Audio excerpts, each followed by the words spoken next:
Benim adım Emanuel. Ben Etiyopya'dan geldim. Yani GAZİANTEP'e burslu olarak buraya geldim. Şimdi yani 6 ay önce buraya geldim. Şimdi Türkçe hazırlık okuyorum. İnşallah gelecek yıl endüstri mühendis bölümünde okuyacağım. Şimdi Türkçe okurken gerçekten çok iyice Türkçe dersler alıyoruz. Yani sabahtan öyle 3.30'a kadar çok iyi bir şekilde dersler alıyoruz. Bizim öğretmenimiz çok iyi, yani bize çok ciddi bir şekilde ders veriyorlar.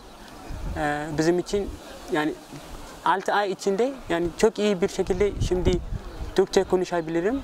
6 ay önce ben ülkemdeyken Türkçe hiç bilmiyordum.